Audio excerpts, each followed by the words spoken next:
Bien-aimés de Dieu, shalom, shalom. En tout cas, soyez salués où que vous soyez partout dans le monde en train de me suivre présentement.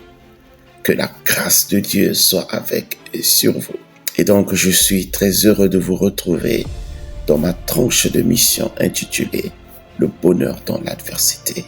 Vous savez, dernièrement, nous avons parlé du langage vocal de la foi, où nous avons retenu que le langage vocal de la foi était une façon d'exprimer sa foi par des mots, des déclarations, des discours, des chants. Et aujourd'hui, nous voulons avancer à un autre niveau pour parler du langage gestuel de la foi.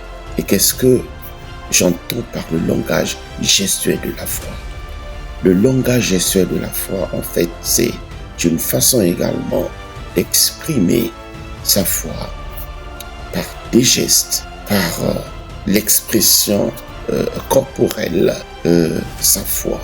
Et dans ce contexte, nous pouvons voir le cas de Moïse et les enfants d'Israël dans Exode chapitre 14, à partir du 14e verset jusqu'à 20 en descendant.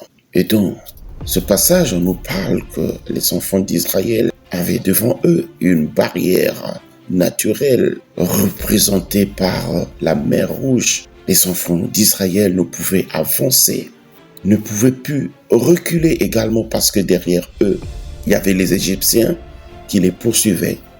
Et devant eux, il y avait cette barrière naturelle qui était la mer Rouge. Ils étaient comme pris en tenaille, si vous voulez. Et en ce moment-là, Dieu va dire à Moïse, mais pourquoi ce peuple crie? Pourquoi ces cris? Dis-leur de se taire, de marcher et d'avancer à pied sec au travers de cette voie que Dieu devait ouvrir par le canal de Moïse qui devait, n'est-ce pas, lever son bâton avec sa main. Et c'est ce qu'il fit d'ailleurs lorsque il a levé son bâton avec sa main sur la mer Rouge. La mer était scindée en deux et le peuple d'Israël pouvait traverser la mer Rouge à pied sec. Moïse ici n'a pas eu besoin de mots pour séparer la mer Rouge. Mais ici, c'était le geste, le fait de lever son bâton avec sa main. C'était un langage, n'est-ce pas, gestuel de la foi. Et donc, le langage gestuel de la foi est essentiel. Le langage gestuel de la foi joue un rôle crucial dans la vie de chaque enfant de Dieu qui a donné sa vie à Jésus-Christ. On peut ou ne pas exprimer sa foi par des mots, des discours, des déclarations, mais on peut le faire par des gestes, par l'expression corporelle, en l'absence de mots, comme ça a été le cas dans la vie d'ailleurs de Moïse. Lorsque vous lisez dans Exode chapitre 17, le verset 14, les enfants d'Israël devaient être en guerre avec Amalek. Et à ce stade, Moïse devait monter au sommet de la montagne, n'est-ce pas, où il était assis sur une pierre. Alors, lorsqu'il levait ses deux mains en l'air, les enfants d'Israël avaient la victoire sur leurs ennemis. Mais lorsque il baissait ses mains, c'est l'ennemi qui avait l'avantage sur les enfants d'Israël. Et donc, Moïse devait maintenir ses mains levées en l'air jusqu'au coucher du soleil. Et ce n'était pas chose facile. Il était soutenu par Aaron et Hur. Les deux devaient soutenir Moïse, les deux mains de Moïse pour le maintenir levé en l'air.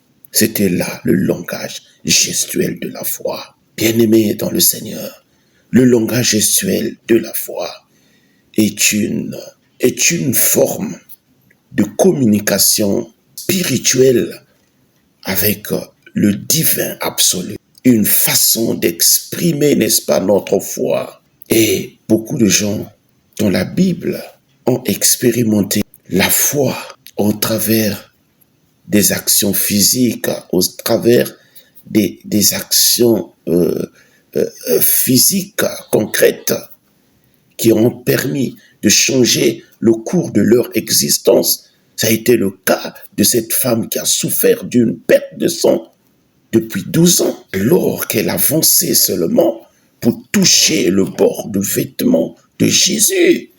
La Bible déclare, lorsque nous lisons dans Luc chapitre 8 à partir du verset 44 en descendant, la Bible nous dit que cette femme avait touché le bord du vêtement de Jésus. Et automatiquement, le sang était arrêté. La femme était guérie de manière instantanée. Mais cette action de toucher le bord du vêtement de Jésus était une manière d'exprimer sa foi. Oh bien-aimé dans le Seigneur, nous pouvons combiner ces deux types de langage pour une meilleure expérience de notre foi. Oui, il est possible, n'est-ce pas, et même bénéfique de combiner les deux langages pour une meilleure expérience de la foi.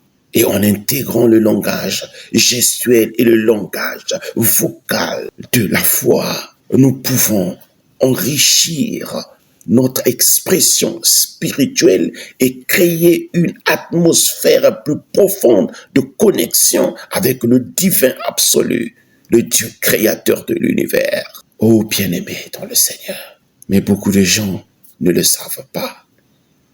C'est pourquoi ils continuent à souffrir alors qu'ils auraient pu changer le cours de leur existence. Voilà donc le message que je tenais à échanger avec vous. Et je crois que vous avez pris bonne note. Pour clôturer, je réitère que le langage gestuel de la foi peut être accompagné des gestes de louange, des mouvements, des danses, des postures de prière, telles que lever les mains en priant. Et ces gestes expriment notre foi profonde. Et ces gestes également accompagnés par des actes concrets qui témoignent de notre foi ont cette capacité spirituelle de changer le cours de notre destinée. Et je prie que ce matin, que par le langage gestuel de la foi, que votre vie, votre destinée prenne une autre dimension, prenne une autre vitesse spirituelle pour accéder à votre destinée. Au nom de Jésus, je brise toutes les barrières spirituelles et physiques qui vous empêchent d'avancer, qui vous empêchent d'émerger dans votre vie, que ce soit dans la dimension physique, que ce soit dans la dimension spirituelle. Je prie que la main puissante de Dieu puisse vous couvrir, que la main puissante de Dieu vous accompagne dans toutes vos entreprises, afin que tout ce que vous allez faire puisse réussir, puisse aller de l'avant.